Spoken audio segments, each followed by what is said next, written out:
여름이 온 거 축하드립니다. 여름이 뭐 좋은 거 많이 있잖아요.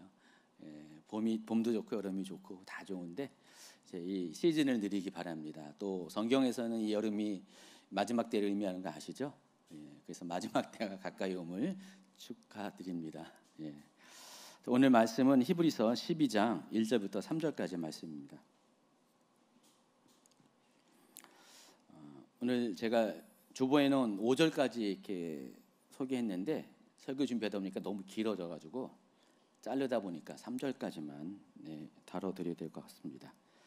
같이 있습니다. 이러므로 우리에게 구름같이 둘러싼 허다한 증인들이 있으니 모든 무거운 것과 얽매이기 쉬운 죄를 벗어버리고 인내로서 우리 앞에 당한 경주를 하며 믿음의 주요 또 온전하게 하시는 이인 예수를 바라보자. 그는 그 앞에 있는 기쁨을 위하여 십자가를 참으사 부끄러움을 개의치 아니하시더니 하나님 보좌 우편에 앉으셨느니라. 너희가 피곤하여 낙심하지 않게 하여 죄인들이 이같이 자기에게 허약한 일을 참으신 일을 생각하라. 아멘. 여러분, 히브리서는 호불호가 분명한 성경 중에 하나입니다. 두 가지 이유 때문에 그러는데, 첫째는 이 히브리서 자체가 유대교에서 기독교로 개종한 유대인을 대상으로 쓰여졌습니다. 그래서 히브리서 안에는 유대인들만 이해할 수 있는 또 이방인으로서는 이해하기 어려운 여러 가지 독특한 주제들, 소재들이 다뤄지고 있습니다. 평소 여러분이 이제 구약의 제사법하고 성막에 관한 것에 대한 이해가 깊으시면은 히브리서를 읽는 데는 어느 정도 읽을 수가 있어요. 근데 이 부분에 대한 정보가 없는 분들, 이해력이 없는 분들은 그러니까 이방인들을 가리킨 겁니다. 그때 당시에 당연히 히브리서가 어려울 수밖에 없습니다. 그렇지만은 구약에 대해서 좀 아는 분들은 그렇게 어려운 건 아닙니다. 아마 그 주임제교회 성도님들은 히브리서를 읽을 때 어려움도 느끼지만 그래도 이해가 충분히 될 것 같아요. 이미 여러분들은 구약의 성막에 대한 것과 제사법에 대해서 좀 많은 이렇게 이 강단에서 다룬 것을 통해서 익숙해졌습니다. 아마 일반 교회 분들은 이런 거 잘 이렇게 듣지 못한 분들은 히브리서가 상당히 어렵게 이제 느껴질 것입니다. 이 히브리서가 이제 전반부에 이런 것들이 집중적으로 많이 나타나 있고요. 그리고 중반부 어느 정도까지는 이 부분을 많이 다룹니다. 자, 그럼에도 불구하고 이제 후반부로 넘어가면서 여러분에게 감동이 되는 그런 구절들이 상당히 많이 있어요. 9장, 10장 이렇게 넘어가면서 특별히 11장과 12장에 가면은 아주 하이라이트로 여러분에게 아주 감동이 되는 그런 내용들이 많이 있습니다. 그 중에서 가장 유명한 것이 다음과 시작하는 이제 11장이죠. 11장 1, 2, 3절 한번 읽어볼까요? 너무나 잘 알죠. 시작. 믿음은 바라는 것들의 실상이요 보이지 않는 것들의 증거니 선진들이 이로써 증거를 얻으니라. 믿음으로 모든 세계가 하나님의 말씀으로 지어진 줄을 우리가 아나니 보이는 것은 나타난 것으로 말미암아 된 것이 아니니라. 자, 이처럼 히브리서는 일반인이 이해하기 어려운 내용들이 있는 반면에 또 성도들의 신앙생활에 도전과 격려가 되는 내용들을 동시에 포함하고 있어서 어떤 분들은 히브리서가 어렵다, 어떤 분들은 히브리서가 너무 좋다라고 이렇게 호불호가 나눠지는 것입니다. 다행히 오늘 택한 본문이 여러분이 어렵게 생각하지 않는 뒷부분입니다. 히브리서 12장입니다. 조금 전에 히브리서의 이제 수신자, 그러니까 히브리서가 누구에게 쓰여진지를 간단하게 소개를 했습니다.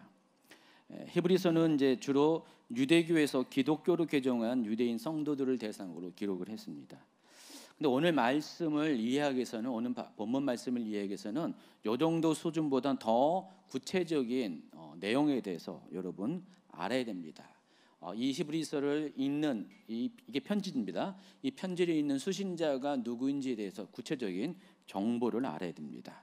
그래야만 그들이 지금 현재 처해 있는 삶의 자리들, 또 다시 말해서 그들이 겪고 있는 상황과 형편에 대해서 알 수가 있습니다. 그리고 그 결과 히브리서 저자가 이 히브리서를 왜 쓰게 되었는지, 또 이 글을 읽는 사람들에게 오늘 본문이 어떻게 다가온지 보다 더 명확하게 파악이 가능합니다.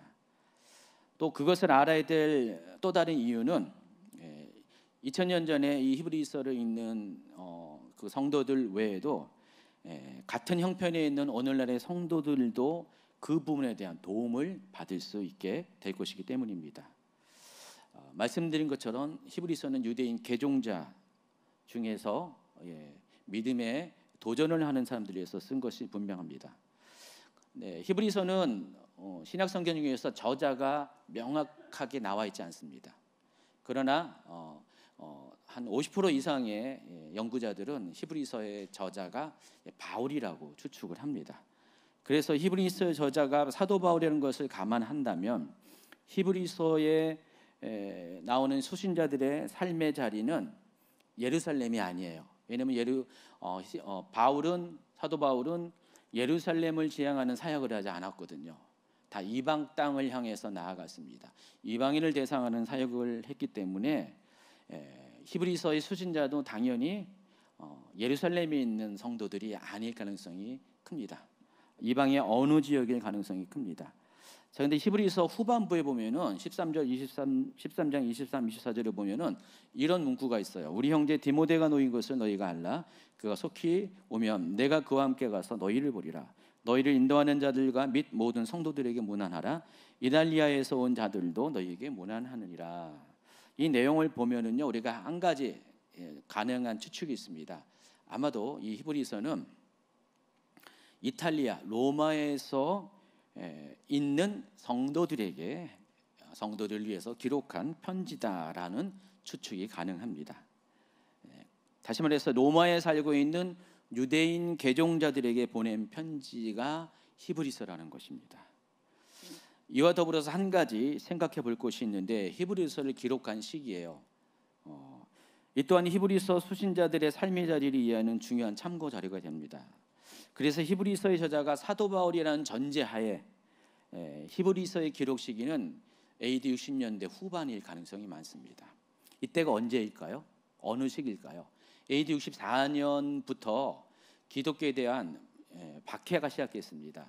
로마 당국에 의한 최초의 그런 그 공식적인 박해가 일어나게 됐는데 이때 당시 로마 황제가 네로였고요. 네로는 자기의 실정을 만회하기 위해서 로마 시내에 대화재가 일어났는데 그 모든 원인을 기독교인들에게 덮어 씌웠습니다. 그때부터 정말 감당할 수 없는 핍박이 시작되었습니다.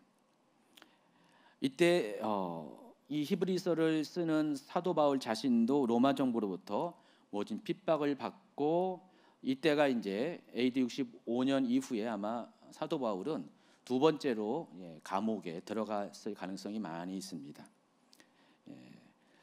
그리고 모든 크리스천들도 그들이 이방인인지 유대인 개종자에도 할 것 없이 다 핍박의 상황에 놓여 있었습니다. 그래서 결론적으로 히브리서의 수신자는 누구냐?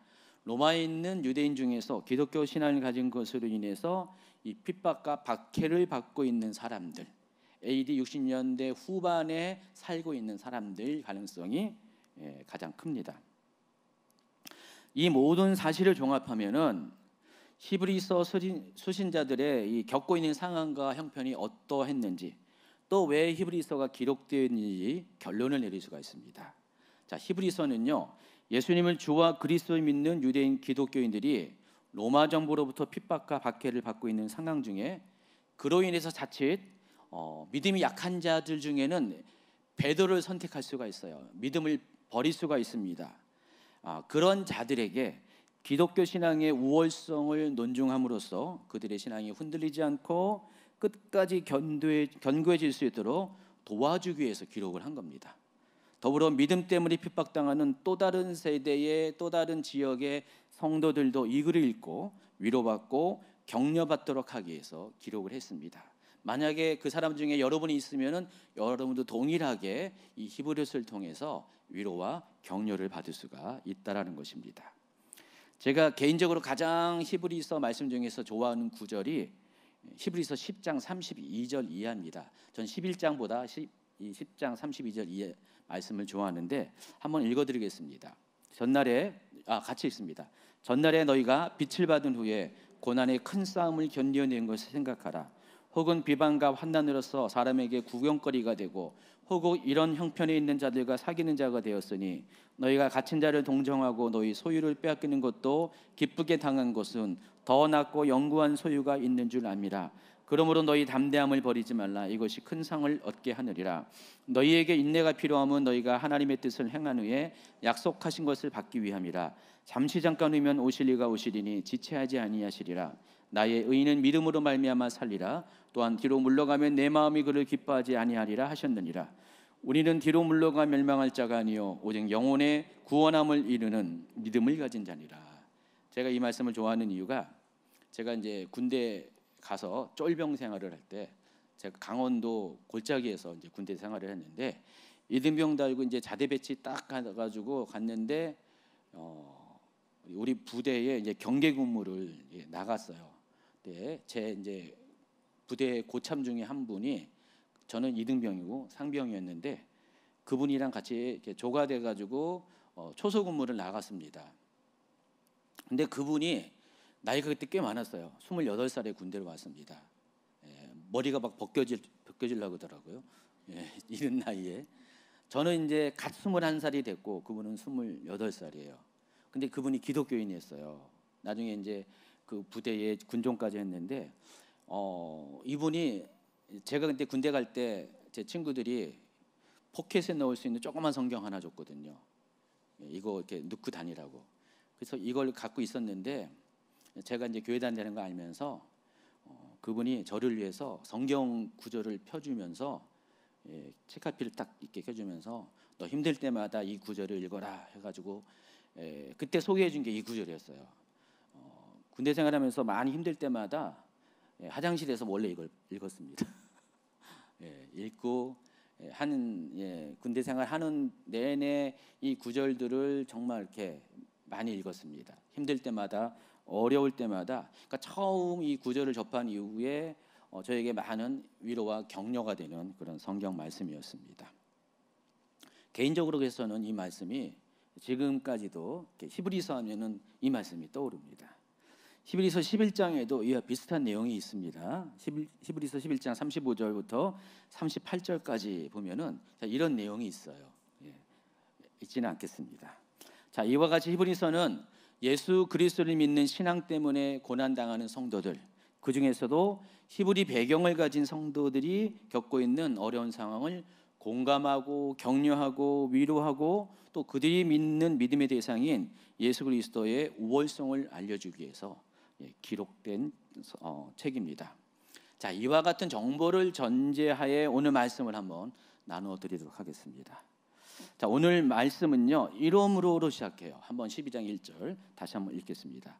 이러므로 우리에게 구름같이 둘러싼 허다한 증인들이 있으니 모두 무거운 것과 얽매이기 쉬운 죄를 벗어버리고 인내로서 우리 앞에 당한 경주를 하며. 자, 이러므로라는 그 접속사는 앞에와 뒤에 거를 연결해주는 원인과 결과를 연결해주는 접속사입니다. 인과관계를 나타내는 접속사인데, 그래서 12절 이하의 내용을 알려면은 바로 그 앞에 있는 내용들을 알아야 돼요. 그 유명한 믿음장이라고 불리는 히브리서 11장이 바로 이러므로와 연결되는 그런 내용들입니다. 히브리서 11장에는 너무도 위대한 믿음의 사람들을 소개하고 있습니다. 창세기부터 시작해가지고 그러니까 아벨부터 시작해가지고 사람 명칭으로는 라합까지, 그리고 그 이후에 더 많은 또 열거되는 그런 인물들에 대해서 믿음의 사람들을 소개합니다. 그들 모두는 믿음으로써 약속을 받은 사람입니다. 이 약속은 어떤 약속이냐면은 믿음으로써 구원을 받는다는 그 약속입니다. 우리가 보통 알고 있는 사도 바울이 이야기한 이신칭의 구원론을 말하는 것입니다. 그래서 그들이 받은 약속을 소망하며 인내함으로써 믿음을 인정받은 사람들이 바로 11장에 소개한 믿음의 선진들입니다. 그래서 그들은 앞에 10장의 마지막 부분에서 언급한 의인은 믿음으로 구원을 받는다는 약속의 증인이 되는 것입니다. 히브리서 10장 36절부터 39절 아까 제가 읽어드렸잖아요. 그래서 여기서 하나님의 뜻을 행한 후에 약속하신 것을 받기 위함이라 하는데, 이 약속은 믿음으로 얻는 구원을 말하는 것입니다. 나의 의는 믿음으로 말미암아 살리라. 그래서 이런 내용들을 보면서 이게 사도 바울의 저작의 가능성이 많다라는 것입니다. 그래서 이 구약의 성도들은요, 특히 이제 아브라함을 대표로 하는 이 구약의 성도들은 이와 같은 이신칭의 믿음을 받을 수 있는 가능성을 우리에게 보여준 샘플입니다. 그러니까 구약의 모든 성도들이 오늘날 신약의 성도처럼 믿음으로써 모든 사람이 구원을 받은 건 아니에요. 그 중에 일부가 이와 같이 믿음으로써 구원을 받았는데, 그 대표적인 케이스가 로마서 4장에서 소개한 것처럼 바로 아브라함의 경우라는 것입니다. 그들은 그 믿음으로써, 오직 믿음으로써 구원을 받을 수 있다는 것에 대한 가능성을 우리에게 보여준 사람입니다. 그래서 그것은 그것을 가리켜서 히브리서 기자는 약속에 대한 증인이라고 이야기를 하는 것입니다. 그런데 신약의 성도들은 어떠냐? 구약의 성도들과 비교해서 어떠냐? 구약의 성도들은 그냥 약속의 증인으로서 몇 사람만 존재하지만, 일부의 사람만 존재하지만, 신약의 성도들은 더 좋은 것을 얻게 됩니다. 그러니까 모든 사람들이 다 100% 믿음으로써 구원을 얻는 이 경험을 하게 된다는 것입니다. 그래서 히브리서 11장 39절 40절은 이렇게 말합니다. 이 사람들은 다 믿음으로 말미암아 증거를 받았으나 약속된 것을 받지 못하였으니 이는 하나님이 우리를 위하여 더 좋은 곳을 예비하신즉 우리가 아니면 그들로 온전함을 이루지 못하게 하려 하심이라.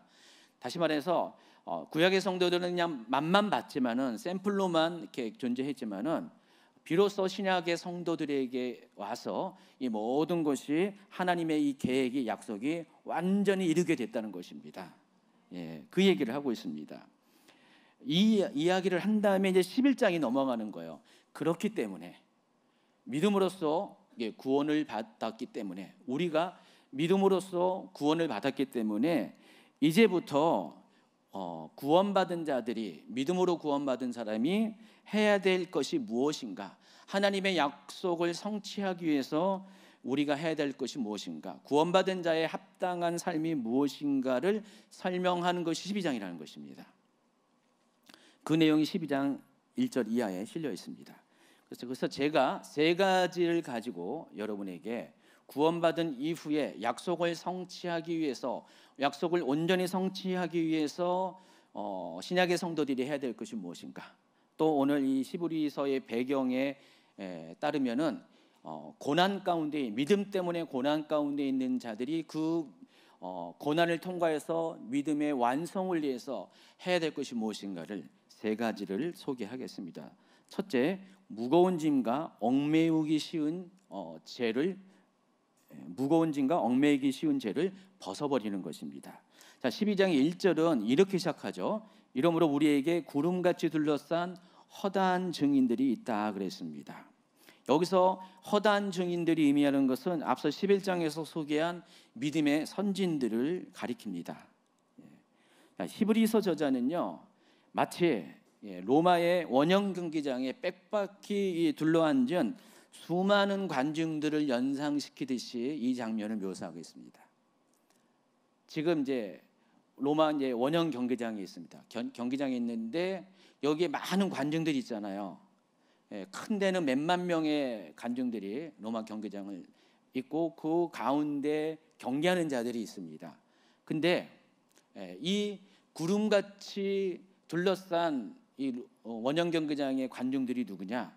바로 앞서 소개한 11장에 소개한 그 믿음의 선진들입니다. 자, 믿음의 선진들이 삥 둘러싸서 여러분이 지금 어떻게 믿음 생활을 하고 있는지를 보고 있다는 것입니다. 여러분, 이렇게 상상이 됩니까? 여러분은 여러분 혼자서 경기하는 자가 아니라 믿음의 선진들이, 하나님뿐만 아니라 믿음의 선진들이 여러분이 하는 것들을 지금 보고 있다라는 거예요. 지금 사도 바울은, 히브리서 저자는 그 이야기를 하는 거예요. 그래서 여러분 이 오른쪽 그림을 보면은 사람들이 많이 나와 있잖아요. 혹시 여기서 아브라함 보입니까? 아브람 보여요? 예, 보일 눈이 있는 자는 보일지어다. 그겁니다. 아브람도 보입니까? 혹시 야곱 보이세요? 요셉 보이세요? 유명한 그 사사들 다 보이세요? 믿음의 눈으로 한번 보시기 바랍니다.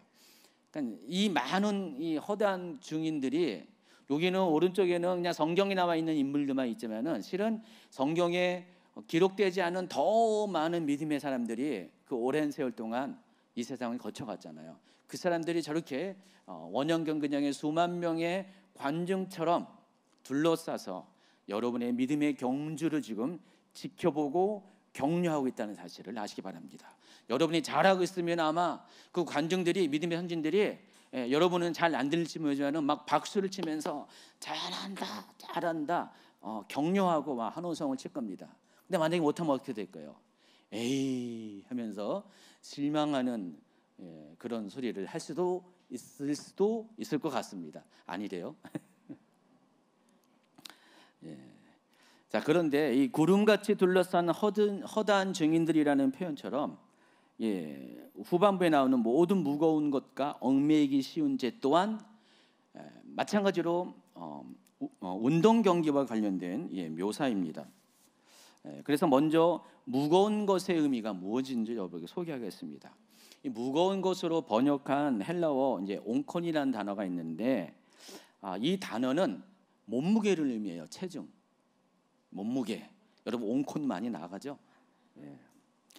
자, 그런데 이 몸무게는 운동선수에게서는 대부분에게 도움이 되지 않습니다. 물론 몸무게 많이 나가서 도움이 되는 운동도 있지만은 거의 대부분의 운동 경기에 있어서 몸무게는 굉장히 안 좋은 거예요. 특히 달리기 선수에게 무거운 체중은 치명적인 약점입니다. 저를 비롯해서 여기 몇 분들은 달리기 해서는 안 돼요. 사람들이 안 좋게 봐요. 너무나 무거운 체중은 안 된다는 것입니다. 그러니까 달리기는 총각을 겨루는 운동 종목이기 때문에 몸무게에 대해서 매우 예민합니다. 그래서 지방으로 축적된 몸무게는 경기를 방해하는 짐이 될 뿐입니다. 그래서 달리기 선수는 되도록 몸무게가 적어야 되고 대신에 근육으로 단련되어야 합니다. 제가 한번 찾아봤어요. 근데 아주 합당한 그림이 나오더라고요. 만약에 누군가 무거운 몸무게 상태로 달리기 경기를 나간다면은 이 장면을 보세요. 이와 같이 일본의 스모 선수들이 달리기 시합을 언젠가 했대요. 2015년에 했는데 의외로 잘 달린대요. 근데 문제는 몸이 뚱뚱하다 보니까 달리다가 쓰러지는 사람, 그런 사람이 많이 있었대요. 그래서 그때마다 관중들이 깔깔대고 웃고 난리가 났대요. 자, 이처럼 몸무게가 무거운 상태로 달리기를 하면은 달릴 수는 있지만은 기우뚱거리고 넘어지기 때문에 관중들의 웃음거리가 될 수밖에 없습니다. 조롱거리가 될 수밖에 없어요. 자, 히브리서 저자는 이런 꼴을 당하지 말라는 겁니다. 그래서 무거운 것을, 과체중을 벗어버리라는 것입니다. 그래서 믿음의 경주를 하는 사람들은요, 날렵한 달리기 선수가 돼요. 이런 사람이 돼요. 그러니까 달리기 선수는 다 이렇습니다. 발이 안 보이잖아요. 지금 몸은 상체는 보이는데 발이 너무 빨리서 안 보이잖아요. 이렇게 되어야 된다는 것입니다. 지금 무거운 것을 벗어버리라는 것은, 제하라는 것은 바로 아까 그와 같은 스모 선수와 같은 몸무게를 빼서 저런 모습으로 변화시키라는 뜻입니다. 그래서 믿음의 경주를 방해하는 무거운 몸무게에 해당하는 것은 과연 뭘까 생각해 봤습니다. 일단 뒤에 나와 있는 얽매이는 죄와 구분이 필요합니다. 히브리서 저자가 굳이 이 둘을 구분한 이유가 있습니다. 이 둘의 성격이 다르기 때문에 그래요. 그러니까 무거운 것과 얽매이기 쉬운 죄는 달라요. 그래서 이 무거운 것은 적어도 죄와는 관련되지 않다는 것을 여러분이 알 수가 있습니다.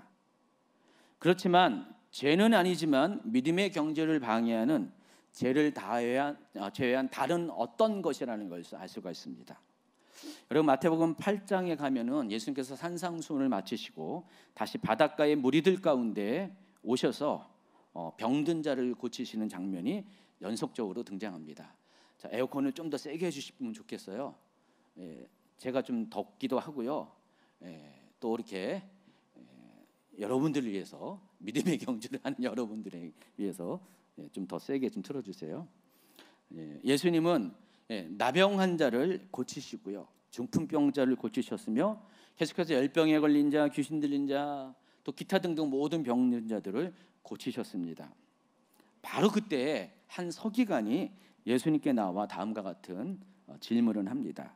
8장 19절입니다. 같이 읽어볼까요? 한 서기관이 나와 예수께 말씀하되 선생님이여 어디로 가시든지 저는 따르리이다. 추측하건대 이 서기관은요, 지금까지 예수님의 행하신 모든 치유 사역을 보면서 입이 점점 벌어져가지고 어느 순간에 턱이 착 주저앉을 겁니다. 와, 대단하다. 수만의 군중들이 예수님에게 몰려들면서 예수님이 행하는 치유 사역들을 감탄을 하고 있었습니다. 그러면서 자기 또한 저와 같은 위대한 예수님을 따르는 것이 자기의 인생에 있어서 유익이 될 것이라는 생각을 했습니다. 그래서 이런 분이라면 어디를 가든지 따르겠다는 결심을 하고 마침내 예수님께 나아가 자기의 결심을 고백을 한 겁니다. 자, 그런데 20절에 보면은 예수님은 의외의 대답을 하십니다. 읽어볼까요? 예수께서 이르시되 여우도 굴이 있고 공중의 새도 거처가 있으되 인자는 머리 둘 곳이 없다 하시더라. 그러니까 예수님의 대답은 서기관이 기대했던 것과는 전혀 달랐어요. 그래서 이 대답을 들은 서기관은 엄청 당하게 됩니다. 자, 그런데 예수께서 이와 같은 말씀을 하신 이유가 있습니다. 이 서기관의 마음 속에 있는 예수님을 따라오고자 하는 동기의 순수성을 고쳐주시기 위해서 이런 말씀을 하신 것입니다. 여러분, 예수님을 따른다는 것은 오늘 본문에서와 같이 믿음의 경주를 하는 것입니다. 따라서 경주에 승리하기 위해서는 달리는 것에 방해가 되는 것을 내려놓아야 합니다. 그런 면에서 이 서기관은요, 예수님을 따르고자 하는 마음의 동기에 문제가 있었어요. 그래서 서기관이 생각하는 것 같은 마음으로 만약에 경주를 한다면은 그는 예수님이 가시는 길을 끝까지 따라갈 수 없게 됩니다. 그래서 이 문제를 고쳐주기 위해서 예수님은 그 사람이 생각하기에는 동문서답과 같은 그와 같은 대답을 하신 것입니다. 또 누가복음 9장 23절에 볼까요? 또 무리에게 이르시되 아무든지 나를 따라오려거든 자기를 부인하고 날마다 제 십자가를 지고 나를 따를 것이니라 그랬습니다. 누군지 예수님을 진정으로 따르기 원한다면은 자기를 부인하고 날마다 자기 십자가를 지고 예수님을 쫓는 삶을 살아야 됩니다. 여기 코드가 있어요. 이처럼 이제 주님을 따른다는 것은 주님의 고난에 동참하는 것이지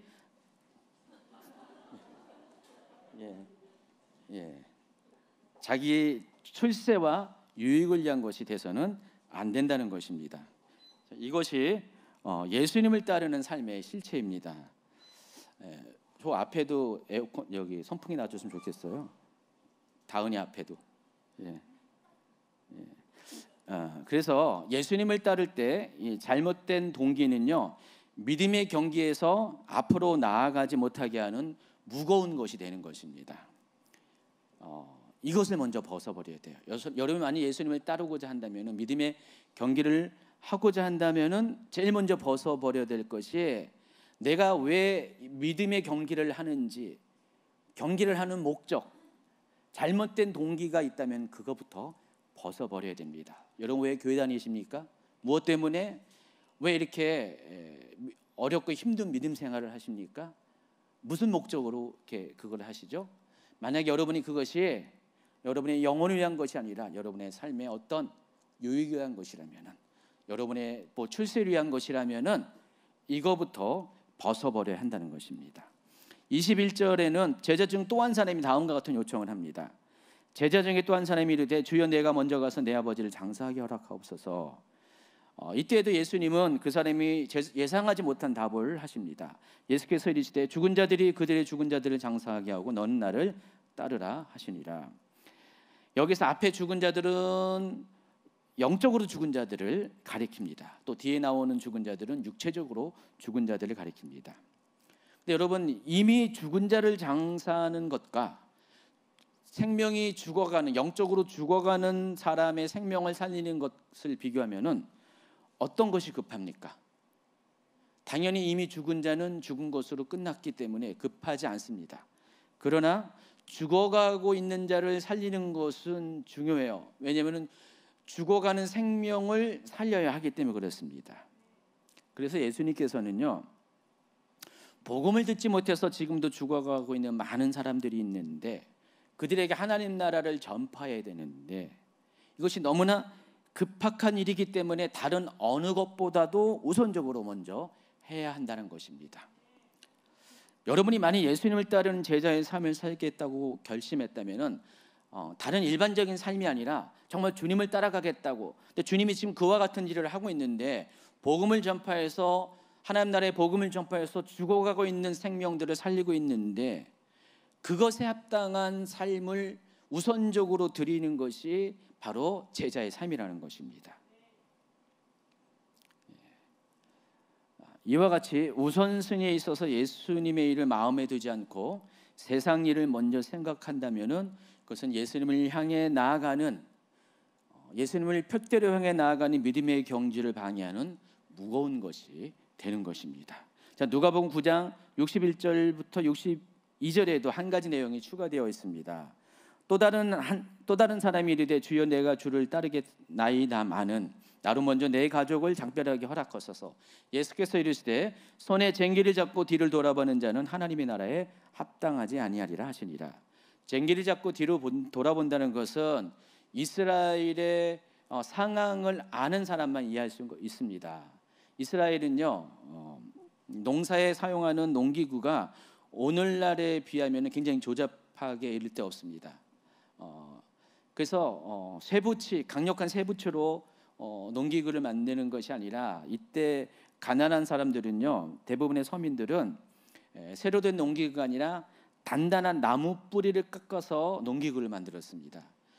이스라엘에서 자생하는 나무 중에서 가장 단단한 것이 뽕나무 뿌리였어요. 뽕나무 뿌리가 굉장히 단단합니다. 그 뽕나무 뿌리를 깎아서 농기구를 만듭니다. 쟁기를 만듭니다. 그렇지만 이 땅을 뒤집기 위해서는 무게가 일단은 쇠와는 비교할 수 없이 가볍고요. 또 강도 또한 한계가 있습니다. 또 더구나 이스라엘의 토양은 돌이 많은 것으로 유명해요.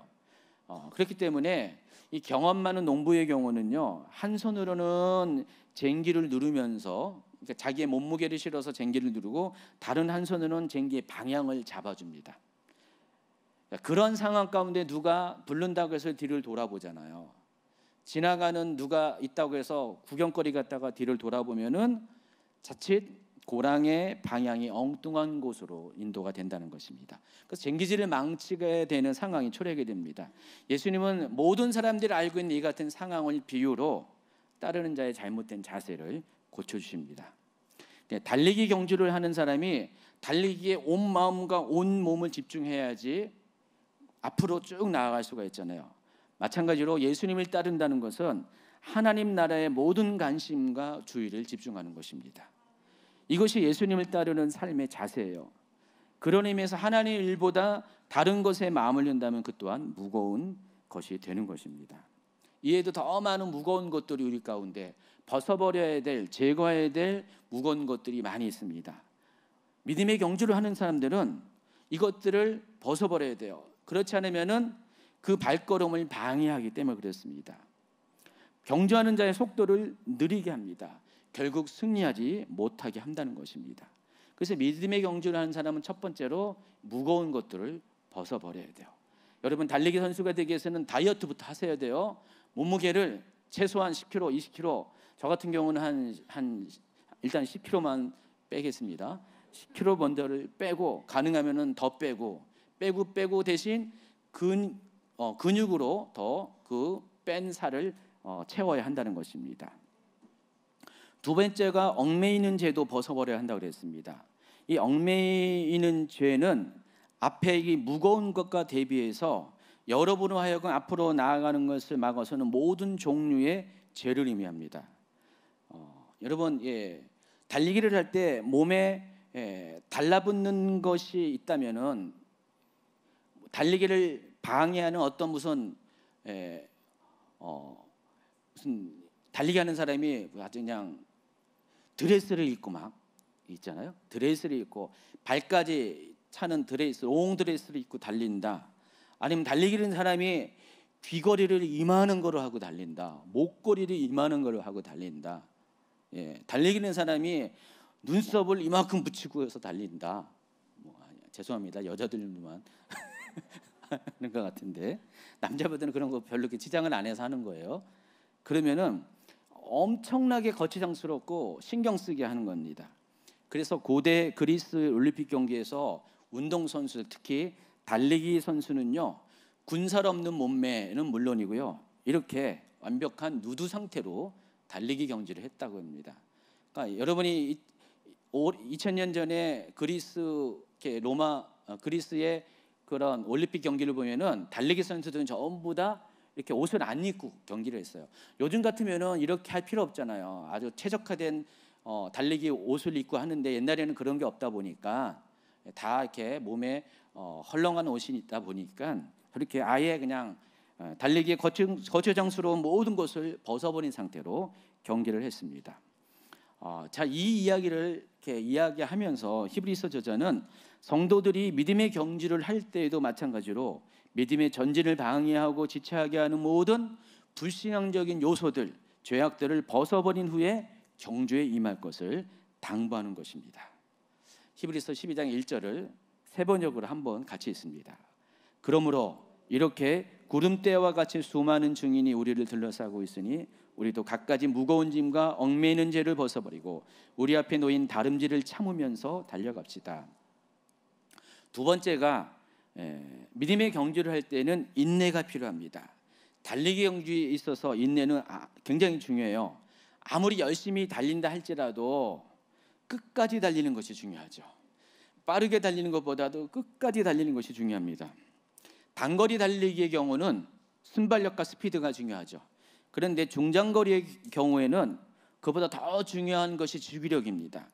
만약에 지구력이 갖춰지지 않으면 아무리 빠르게 달리는 선수를 할지라도 결국은 승리자가 될 수 없기 때문에 그렇습니다. 어쩌면은 마지막 한 바퀴를 남겨놓고 지쳐 쓰러질 수가 있어요. 금방 추월당하고 역전을 당하게 됩니다. 그렇기 때문에 잘 훈련된 달리기 선수는 두 가지를 동시에 해야 돼요. 빠르게 달리는 법과 오래 달리는 법을 터득해야 됩니다. 그래서 앞에 소개한 이 무거운 것과 얽매이기 쉬운 죄를 벗어버린다는 것은 빨리 달리기 하기 위한 방법입니다. 또 인내한다는 것은 오래 달리기를 위한 것입니다. 그러므로 믿음의 경주를 하는 사람에게는 이 두 가지 모두가 필요합니다. 목회를 하다 보면은 어떤 사람들은요, 달리는 건 빨라요. 그냥 말씀을 주면은 잘 또 가르치고 가이드를 하면은 빨리빨리 깨닫고 빨리빨리 반응하고 빨리빨리 변화를 합니다. 근데 그건 참 좋은데 어떤 분들은 오래 가지 못해요. 빨리 반응하는 것은, 빨리 믿음에 반응하는 것은 장점인데 오래 가지 못하는 약점이 있습니다.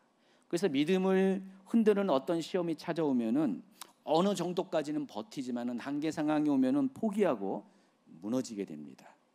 저는 개인적으로 두 가지를 선택한다면은 빨리 반응한 사람보다는 오래 끝까지 버틴 사람을 더 귀중하게 여깁니다. 이왕이면은 빨리 반응하기도 하고 오래 끝까지 버티는 것이 더 좋죠. 근데 굳이 둘 중에 하나를 택하라면은 오래 끝까지 버티는 사람이 더 좋습니다. 아마 하나님도 그렇게 생각하지 않을까 생각을 해봅니다. 신앙생활은 주님 나라 갈 때까지 끝까지 버텨야 하는 오래 달리기와 같습니다. 중장거리예요. 어떤 사람은 한 10년, 20년, 어떤 사람은 50년, 60년, 뭐 그 이상으로 오래 달리기를 해야 한다는 것입니다. 이미 오래 달리기를 해왔죠. 저 같은 경우는 약 한 40년 정도를 달리기를 해온 것 같은데 여러분 어떻습니까? 저보다 더 많은 오랜 세월을 달리기를 해온 사람이 있을 것입니다. 그래서 이 신앙생활은 오래 달리는 것이기 때문에 끝까지 버텨야 됩니다. 또 치열한 영적 싸움입니다. 승리하지 못하면은 실패하는 싸움이라는 것입니다. 우리에게는 선택의 여지가 없어요. 끝까지 버텨내야 됩니다. 그래서 인내가 필요하다는 것입니다. 그렇다면 어떻게 인내해야 됩니까? 여러분, 이 출산을 앞둔 임산부가요, 진통이 시작됩니다. 어떤 사람은 조금 아프다가 눈 찔끔하고 애를 낳는 사람이 있어요. 1시간도 안 걸려요. 여러분, 이렇게 앞으로 임신해서 출산한 분들은 그렇게 되기를 축복합니다. 근데 제가 이제 저희도 2아이를 낳아서 경험이 있습니다. 최은영 목사님이 우리 큰 아이를 낳을 때는 진통이 24시간이 있었어요. 근데 둘째 아이는 3시간밖에 안 됐어요. 정말 쉽게 낳았어요. 물론 이런 말을 하면 욕 먹겠지만 큰 아이에 비해서 쉽게 낳았다는 것입니다. 근데 임산부가 그 고통의 시간을 어떻게 견뎌냅니까? 조금 있으면은 눈에 넣어도 아프지 않는 예쁜 아기가 태어날 것을 알고 있기 때문에 그렇다는 것이죠. 여러분, 인내는 어떻게 하면은 인내할 수 있습니까? 바로 소망이 있을 때 인내하는 것입니다. 여러분, 곧 있으면 아기가 태어난 것을 모른다면은, 임산부가 언제 태어날지 모른다면은 이거 못 참아요. 그런데 곧 태어난다는 것을 기대하고 있기 때문에 인내할 수가 있다는 사실을 아시기 바랍니다. 자, 고난 중에 있는 성도들이 믿음의 경주를 함에 있어서 마지막으로 3번째로 중요한 것, 근데 가장 중요한 것입니다. 목표를 분명하게 정하는 것입니다. 여러분, 믿음의 경주의 목표는 누굽니까? 예수 그리스도입니다. 사도 바울도 표대를 향하여 나아간다 그러는데 그 표대가 뭐예요? 예수 그리스도라는 것입니다. 히브리서 12장 2절에서도요, 믿음의 주요 또 온전하게 하시는 이인 예수를 바라보자 그랬습니다. 앞서 1절에서 벗어버려야 할 것 중에 하나인 얽매이는 죄에서 이 죄에 해당하는 헬라어 단어가 하마르티아라는 단어입니다. 이것은 관역을 벗어나다라는 뜻입니다. 따라서 1절의 기준으로 해서 보면 죄란 어떤 거냐? 믿음의 경주를 할 때 마땅히 바라보아야 할 목표인 예수 그리스도를 바라보지 않는 것, 이게 죄라는 것입니다. 목표를 명확하게 바라보지 못하면 관역에서 벗어나기 때문에 그렇습니다. 예수님을 바라보아야 하는 이유가 바로 여기에 있는 것입니다. 여러분, 예수님은 어떤 분이냐? 12장 2절에 보니까 믿음의 창시자요 완성자라고 그랬습니다. 우리의 믿음을 시작하신 분, 다시 말해서 이신칭의 믿음을 시작하게 하신 분, 과거의 구약 성도들, 그 대단한 히브리서 11장에 열거한 대단한 믿음의 선진들은 겨우 약속의 증인밖에 되지 않았지만은 예수님께서 정말 완전한 믿음의 체계를 우리에게 선물로 주셨기 때문에 엄밀한 의미에서 믿음을 창시하신 분이라는 것입니다. 그리고 완성하신 분입니다. 그 예수를 바라보라는 것입니다. 바로 예수님을 목표로 하면은 우리의 믿음의 경기가 도달해야 될 목적지가 결정이 된다는 것입니다. 그래서 이 고난 가운데 있는 히브리 공동체에게 믿음의 창시자이요 완성자이신 예수님을 바라보고 생각할 것을 권면하는 것입니다. 여러분, 또 3절에 보니까 예수님을 바라볼 때 낙심하는 일이 생기지 않기 때문에 예수님을 바라봐야 합니다. 너희가 피곤하여 낙심하지 않게 하여 죄인들이 이같이 자기에게 거역한 일을 참으신 일을 생각하라 그랬습니다. 그러므로 믿음의 경기에서 낙심하지 않는다는 것은 결국 오래 참고 끝까지 버티는 것을 의미합니다. 여러분, 인생의 목표, 삶의 목표, 신앙생활의 목표가 분명한 사람은 믿음의 경기를 오랫동안 참고 인내하며 달릴 수가 있습니다. 끝까지 달릴 수가 있습니다. 그렇게 되기 위해서는 여러분, 3번째로 가장 중요한 게 예수님을 바라보아야 한다는 것입니다. 힘들고 지칠 때마다, 포기하고 싶은 마음이 들 때마다 저 멀리 꼬린 지점이 보인다면은 버틸 수 있는 용기가 생기듯이 여러분은 예수님을 바라보면은 믿음의 경기의 목표를 확인할 수 있고 끝까지 버텨내어서 마침내 승리할 수가 있는 것입니다. 여러분, 믿음의 경기의 경우 등수가 중요하지 않습니다. 끝까지 꼬린 지점에 들어가는 것이 중요합니다. 하나님 나라는요 1등, 2등을 따지지 않습니다. 물론 상금은 있는 건 맞지만은 굳이 1등, 2등을 따지지 않고 누가 들어갔는지가 중요합니다. 누구든지 끝까지 인내하는 사람은 모두가 승리자가 됩니다. 여러분, 예수님을 바라봄으로써 믿음의 목표가 분명한 자, 또 힘들 때마다 예수님을 생각한 자는 반드시 믿음의 경기에서 승리자가 될 것입니다. 언제든지 우리는 이와 같이 믿음의 경기를 할 때 어느 순간 지칠 때가 있어요. 포기할 때가 있고요. 아마 이 중에 계신 어떤 분들은 그런 상황에 와 있을 수가 있습니다. 목사님, 더 이상 힘들어요. 저한테 얘기 안 했어도 하나님 너무 힘들어가지고 나 포기할래요. 더 견디기가 힘들어요. 전 그냥 편하게 살래요. 그냥 이렇게 힘들게 살아왔는지 이제는 그만할래요. 여러분, 평신도인 여러분도 그런 소리가 나올때 하물며 목회자들은 그럴 때가 얼마나 많습니까? 포기하고 싶을 때가 많이 있어요.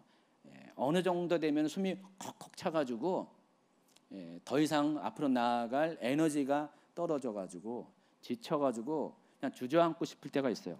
여러분, 주저앉고 싶으면 주저앉으세요. 그런데 다시 일어서시기 바랍니다. 잠시 쉬었다가 다시 일어서서, 중요한 것은 끝까지 달리는 겁니다. 다시 되돌아가는 게 아니라 끝까지 달리는 것이 중요합니다. 여러분, 끝까지 달리고자 하는 의지가 있다면은 언젠가는 여러분 목표점에 시간이 다소 오래 걸릴지라도 도달하게 됩니다. 여러분이 지금 힘들게 하는 여러 가지 어려운 상황들이 많이 있어도 여러분 죽을 때까지 그것이 이어지는 것이 아닙니다. 언젠가는 그것이 벗어지고 사라져버릴 순간이 오게 됩니다. 모든 것이 그냥 캄캄한 암흑 같을지라도, 앞이 보이지 않는 안개와 같은 삶이 있을지라도 어느 순간에 구름이 걷히듯, 그래서 맑은 하늘이 보이듯이 모든 것이 선명해질 때가 온다는 것입니다. 여러분, 인생 중 가운데 이런 거 조금씩 경험했잖아요. 인생에 비 온 날이 있고 개인 날이 있잖아요. 여러분, 비가 오고 개이면 어떻게 됩니까? 무지개가 뜨잖아요. 여러분, 이 무지개가 뜨는 것은 하나님이 소망을 주신 거예요. 하나님 다시는 물로써, 홍수로서 심판하지 않겠다는 그 증거입니다. 소망이에요. 여러분, 그때마다 무지개를 보세요. 어느 분이 그 6월 9일인가 대통령 취임식 때 무지개를 뜬 거를 보여주는데, 그 취임식장 가까운 그때 무지개 말고요, 다른 곳에서 정말 태양이 있는데 태양을 둘러싼 무지개. 와, 너무 멋있더라고요. 제가 평생을 그런 거 못 봤는데 유튜브 올린 거를 동영상을 저한테 링크해서 보내줬어요. 정말 대단하더라고요. 그것을 만약에 현장에서 보면은요, 아마 그게 잊혀지지 않을 것 같아요. 그래서 힘들고 어려울 때마다 그 무지개를 생각하는 거예요. 힘들고 어려울 때마다 누구를 생각한다고요? 예수님을 생각해요. 예수님을 바라보게 된다는 것이에요. 그러면 여러분, 여러분의 신앙으로 인한 고난의 상황을 넉넉히 이길 수가 있습니다. 무조건 참으라는 것이 아니에요. 덮어놓고 참으라는 것이 아닙니다. 여러분이 소망을 가지고 참으면은 능히 참아낼 수가 있습니다. 그래서 여러분, 손뼉도 마주쳐야지 소리가 나는 것처럼 하나님은 여러분을 향한 놀라운 계획을 오래전부터, 장세전부터 여러분을 위해서 계획해놓고 그 일을 지금도 이루시고 마침내 이루어 가실 것입니다. 그런데 그 일이 빨리 이루어지기 위해서는 여러분이 해야 될 것이 있어요. 여러분의 역할입니다. 여러분은 하나님의 동역자입니다. 하나님이 여러분을 위해서 할 일들을 행할 수 있도록 도와주는 사람이 여러분입니다. 그래서 여러분이 그것을 하는 것이 오늘 제가 소개한 세 가지입니다. 첫째, 무거운 것과 얽매이기 쉬운지를 속히 벗어버리십시오. 빨리 다이어트 돌입하시기 바랍니다. 두 번째, 끝까지 인내하십시오. 소망을 가지고 인내하십시오. 그리고 믿음의 경주의 목표가 되는 예수님을 바라보십시오. 어렵고 힘들 때마다 그분을 생각하십시오. 그리하면 여러분은 하나님의 약속을 성취하는 주인공이 될 것입니다. 고난 중에서라도 그 약속을 반드시 성취해서 인생의 승리자, 믿음의 승리자가 될 것입니다. 모두 그렇게 되기를 예수님의 이름으로 축원합니다.